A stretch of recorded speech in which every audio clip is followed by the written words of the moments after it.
so that it will be able to prove if this case went to trial. I ask that you listen closely as Ms. Klimola describes those facts. Ma'am? Thank you, Your Honor. Beginning first with the indictment 2010-802, charging failure to register. In 1999, the defendant was convicted of rape out of the Middlesex Superior Court and was sentenced to 5 to 7 years in state prison. Upon his release from the Department of Correction on November 1st of 2001, he was notified of his obligation to register as a sex offender. The defendant in 2009 moved, or at some point prior to December 29th of 2009, moved to Lowell, Massachusetts, and specifically moved to 46 Washington Street in Lowell, Massachusetts. The defendant, as of 2001 and until 2009, never registered at any police department, including the Lowell Police Department.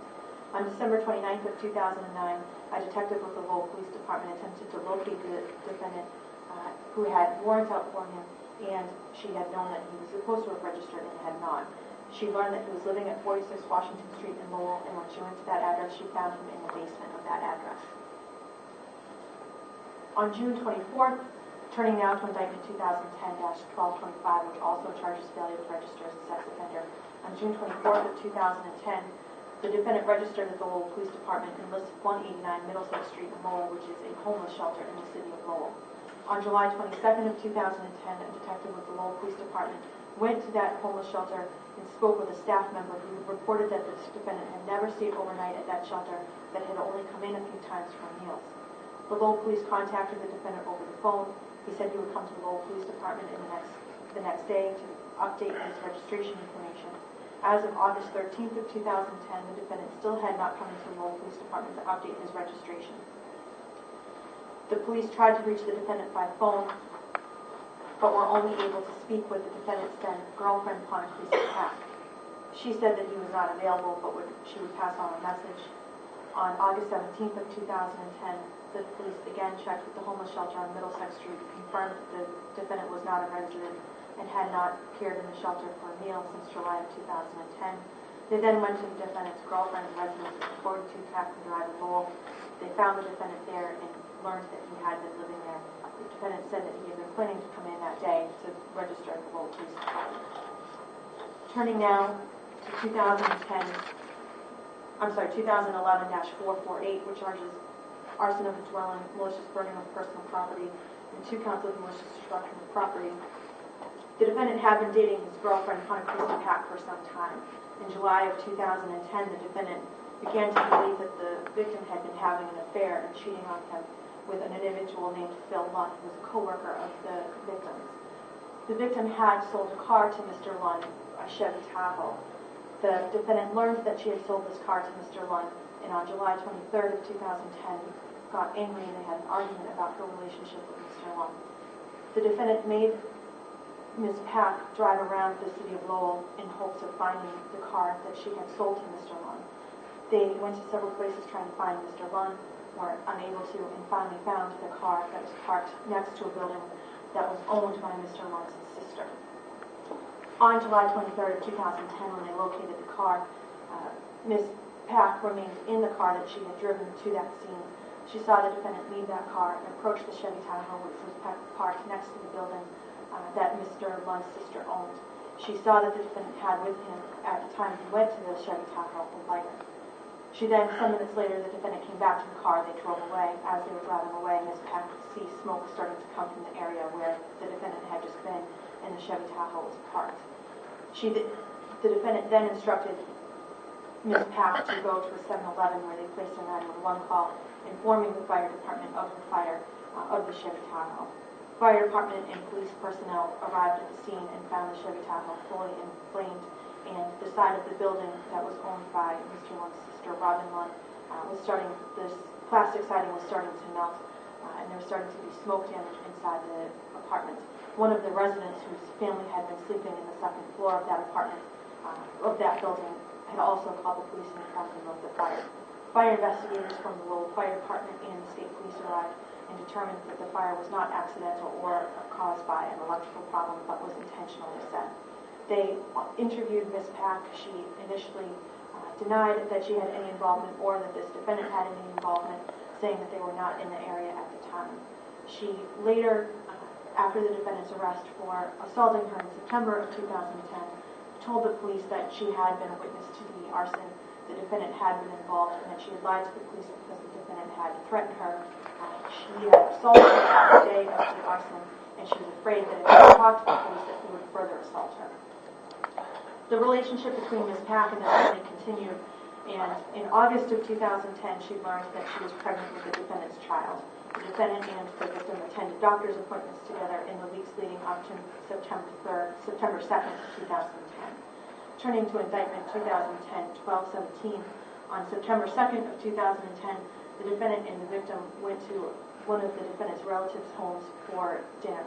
They were there, and they were both consuming a good amount of alcohol, and while there began arguing. As they were leaving, the relative that they had been staying with and having dinner with saw the defendant and the victim arguing as they left the building. They, sometime later, ended up at a friend's home on Powell Street in Lowell, and witnesses saw the defendant drag the victim into the bathroom. They then heard banging coming from the bathroom. They heard the victim crying for help, and they saw the defendant leave the bathroom, go into the kitchen, take an unidentified object, and then return back into the bathroom. The police were called. When the police arrived, they found the victim in the bathroom, and she had multiple bruises starting to form on her. She had lacerations to her head, and she had swelling in her face. She was transported first by EMTs, then by med flight to Brigham and Women's Hospital, where she was diagnosed with multiple bruises and contusions, and she had a total of 4 staples in her head, 2 to each laceration, 1 towards the front of her head and 1 towards the back of her head. The victim does not have any memory of the events. The defendant was placed under arrest after he was identified by one of the witnesses as the one who dragged the victim into the bathroom and was in the bathroom with the victim as she was heard crying for help. The defendant, after he was arrested, made a statement to the police indicating that he had been fighting with his girlfriend because he believed that she was carrying another man's child. Those are substantially the facts. Thank you, Ms. Clamola. Mr. Sa, did you hear the facts as stated by the Assistant District Attorney? Yeah. And do those facts fairly and accurately describe your conduct in this case? No. Yeah. That's true.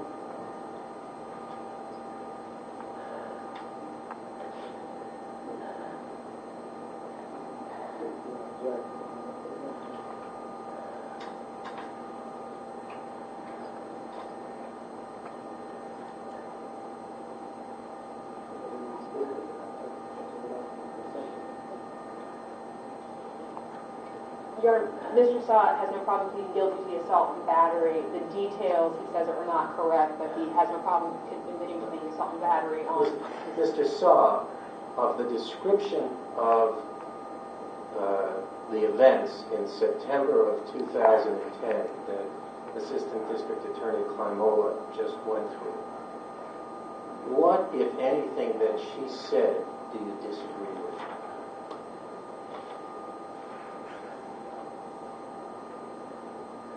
About that, what did you say, Dracula and stuff, but it's 2 witnesses, see different things. Just tell me, I don't care what any of the witnesses may have said or otherwise, of what she described, tell me what, if anything, you don't agree with. I don't agree with what they say that Dracula, The part that he dragged her. So that's the part you disagree with, is the part that you dragged her into the bathroom? You disagree with that? Other than the part about dragging her into the bathroom, is there anything else that Ms. Clamola said that you disagree with? Yeah, that's it. That's all? Okay. Do you understand that, with the exception of dragging her into the bathroom, by pleading guilty, you are admitting to the truth of all the other things that Ms. Clamola said? Do you understand that, sir? Yeah. And is that what you wish to do? Yeah. And are you pleading guilty because you are guilty and for no other reason? Got no choice? Well, you do have a choice, Mr. Sa. Your choice would be to go to trial. That's another opportunity for you. And by pleading guilty, you're going to be giving up that right And I'm going to go over in a moment with care all the rights that you're giving up. My question to you, sir, is are you pleading guilty? Are you admitting to the truth of the facts that, except for the part where you dragged the victim into the bathroom, are you admitting to the truth of everything else that Ms. Glanola said because you did, in fact, engage in all that conduct and for no other reason? Yes. I find that Mr. Sa understands the rights that he's waiving, that he's knowingly, willingly, and voluntarily and intelligently waiving those rights. I find that Mr. Sa understands the charges to which he is pleading guilty and the consequences of his pleading guilty. And I find that the plea was offered knowingly, willingly, voluntarily, and intelligently, and as noted above, it is hereby accepted. Does the Commonwealth move for sentencing? Yes, Your Honor. And the Commonwealth, well, first let me ask, I take it that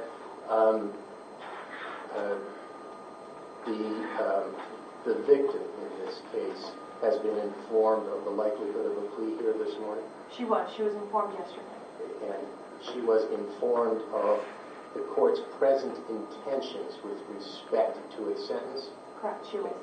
And has she indicated that she wishes to make any presentation to this court? She does not wish to be here for a change of plea or to make a statement herself that she does not wish to see this defendant. She has asked me to pass on her feelings to the court about the court's intention on the sentence. She's not happy with the court's intention on the sentence. She doesn't think that it is enough time for the defendant to serve for what he's done to her. She does wish, when speaking of the conditions of probation, she was most interested in the stay-away order and that he abide by the restraining order and the probate court orders. What's the Commonwealth's recommendation? Thank you, Your Honor. Commonwealth's recommendation starting first with docket 2011-448, arson of a dwelling. The Commonwealth is recommending a sentence of 5 to 7 years in the state prison. On 002, malicious destruction of property, 5 years probation to be served on and after the sentence in 2010-12-17. And the same sentences, 5 years probation for indictments 003, 004. For indictment 2010-12-17, Commonwealth is requesting the defendant be sentenced to 4 to 5 years in state prison on and after he serves his sentence in 2011-448 on indictment 001. 002 would be dismissed as it's a lesser included of 001. And on both 2010-802 and 2010-12-25, the Commonwealth is requesting the same 5 years probation to be served on and after this committed portion of the sentence in 2010-12-17. The reason for the Commonwealth's recommendation is the defendant's history and the nature of all of these offenses. Understanding what the court knows about the defendant's history and his childhood in Cambodia and what happened in the country immediately after the defendant was born, he comes before the court not with these being his only offenses or his only convictions. He's previously served 5 to 7 years for a rape and kidnapping out of Essex County. This defendant, while he did have quite a difficult childhood, something that we can't imagine growing up here in the United States, he must be held accountable for his actions. He previously served 5 to 7 years, understanding that he now has been diagnosed with PTSD and is now seeking treatment for that. Those were options that were available to him as he was growing up, as he was an adult, when he was serving his first sentence of 5 to 7 years, and after he was released from that sentence of 5 to 7 years. He chose not to do so at any of those times. The Commonwealth does not believe that he is a good candidate for probation. We don't believe that he has learned his lesson or been rehabilitated by his previous sentence of 5 to 7 years, given the nature of these crimes. Not only are these additional criminal offenses, but some of them are quite violent offenses, particularly the assault that he committed upon Ms. Pack when she was pregnant with his child, his disregard for her care, her welfare, leaving her in the bathroom, hiding in the closet where he was then later found by the police. In his disregard for the residents of the building where the car was parked next to, given that there was a family sleeping on the 7th floor when he lit that car on fire, and it was approximately a foot away from the building when he lit that car on fire. Also, looking at the 2 offenses for failure to register and his history, looking at the conditions of probation, the Commonwealth would request to complete the certified batters program, that he be on the GPS and with a stay-away order from Ms. Pack and her family, that he undergo mental health treatment, that he refrain from drugs and alcohol with random screens, and that he abide by any active restraining orders and probate court orders. With regard to the GPS, I understand that Ms. Pack may not want her location known, but I would, even if she does not, I would still ask that the GPS be enclosed for several reasons. This defendant in 1997 and in 1998 was arrested in Virginia. He fled while those cases were still pending and came to Massachusetts. He came to Lowell, Massachusetts. He was, in 1998, arrested and indicted for the rape and the kidnapping that he was ultimately convicted for. Given his hiding from the police, not registering when he was supposed to, despite phone calls from the police, his fleeing from Virginia while he had pending cases there, and picking up violent offenses here in Massachusetts, we believe that the GPS bracelet should be imposed even if she does not wish her residence or her location to be known. It seems to me that in as much as the stay-away order that we have discussed goes not only to the victim but also to the victim's family, that the GPS monitoring is appropriate. The question is whether or not the victim will want to inform probation of where she is residing, and that should be, of course, taken into account in figuring out the appropriate areas that the defendant will have to stay away from, but that'll have to be worked out by probation. Thank you. Ms. Bailey, is there anything you would like to say to your client about this? Your Honor, as the court is well aware, the defendant in this case asked the court to impose a sentence of 4 years to 4 years in 1 day state prison, followed by 3 years of probation with the appropriate conditions. Not to minimize any of the allegations in this case with regard to the assault and battery on the complainant, she was treated and released the very next day in this case, and as far as the defense knows, has no lasting injuries. With regard to the arson, the arson of a dwelling was the result of heat generated from the burning car, that when that car became engulfed in flames, it was the defendant who made the effort to contact the police to put out the fire. I believe there is some mitigation there. With regard to the failures to register, the defendant wouldn't necessarily be a winning defense at trial, but would have the argument at trial that after that notice that was sent out on that first failure to register was sent to the defendant, but he was then placed into immigration custody, and there was some confusion there. The defendant, as the court is well aware, has a very tragic upbringing, having been born in Cambodia shortly before the Khmer Rouge assumed power there. The things that he experienced, the things he observed as a child are obviously forever imprinted on him. His father was murdered, his other family members were murdered, and he undoubtedly and understandably suffers from PTSD. I would ask the court also to rely on the pre-plea memo that I filed in this case. I would ask one of two things, either that the memos be removed from the court file or that they be impounded from public view, as they do reference the defendant's mental health history and treatment. Understanding that is the defendant's initial request, he does accept the court's recommendation in this case of 5 years probation, 5 years in state prison followed by 5 years probation with the appropriate conditions, with the understanding that the probation department will investigate the GPS issue when and if he is placed on probation after he finishes serving his state prison sentence in this case, that the GPS issue is certainly something that can be reviewed periodically by the court, and obviously his probation status is something that can be periodically reviewed by the court as well, assuming he is complying with all the terms of his probation. Mr. Sa did draft an apology letter, which he asked me to reach the court if you would let me do so. Sure. I am putting this down to be read because of my poor English and the fact that this situation makes me so emotional. It is hard to express how I feel without breaking down. After many long days and nights of thought, I have decided to do what I pray and believe to be in the interest of both me and my family. I have put myself and my family in a terrible situation. After long and serious consideration, I have decided it's time to do what's right for Ayana, Miracle, and Pon. It hurts so much, but I find that I have no one to blame but myself. I am a man, a father, and a human being with feelings. I can't change the things I've done in the past, but I can, with your help, try to do what I believe is right for the future of my family. As an alcoholic in recovery, I understand that the poor decisions I've made in the past have forfeited my right to make these decisions for myself, and instead have left them in the hands of God, the court, and your honor. The fault for my actions is mine and mine alone. I accept full responsibility for my actions, and I am very truly sorry for all the hurt and pain I have inflicted on Panagrisi, Ayana, and Miracle, my family. Now that I've been removed from the situation, it is my hope that the insanity, chaos, and pain begins to heal. I pray that my family can begin to heal and live their lives as normally and peacefully as possible.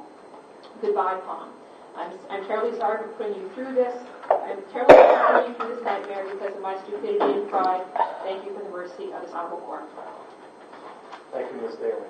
Your Honor, just to clarify, defense counsel had mentioned that there were no lasting injuries. I know I had mentioned this before at sidebar, but the victim has informed us that she has some permanent bruising. She has some bruising to her abdomen because she has no memory of the event. She doesn't know where that bruising on her abdomen came from because it's of a distinctive shape that she can't identify. And some of the bruising on her arm has become permanent. Thank you, Ms. Daly. All right. So, Mr. Sa,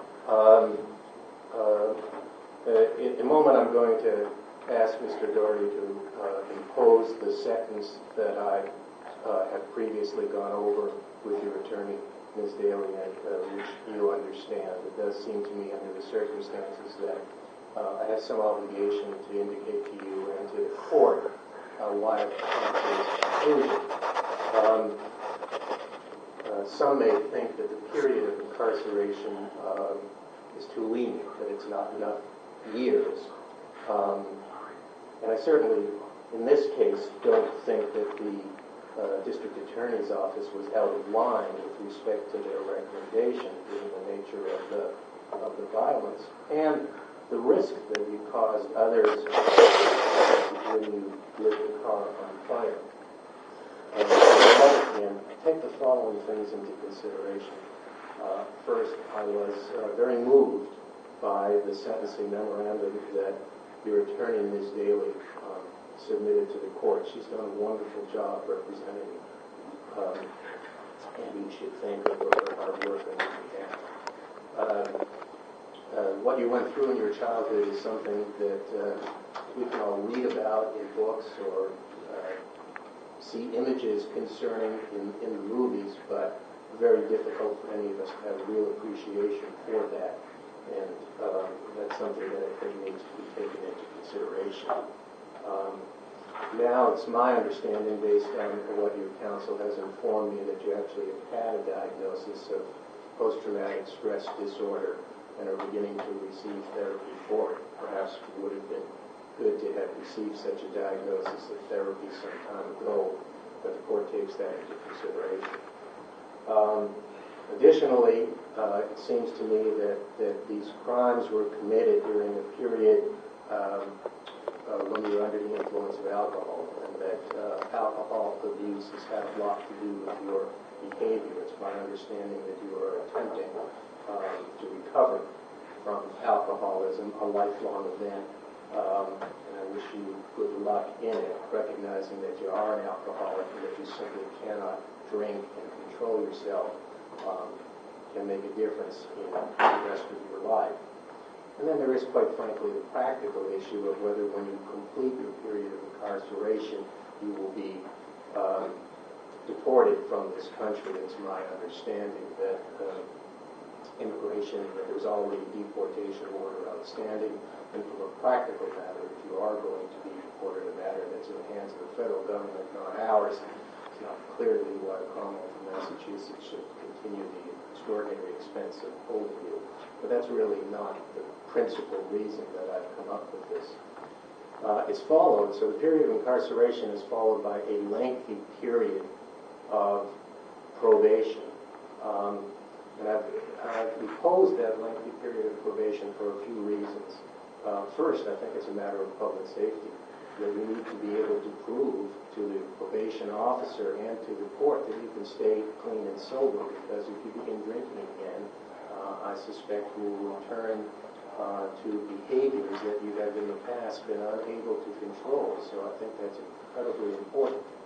And I think it's a matter of public safety to have you monitored for a lengthy period to determine whether you are able to stay clean and sober and to continue whatever clinical treatment your mental health advisors and providers will suggest to you.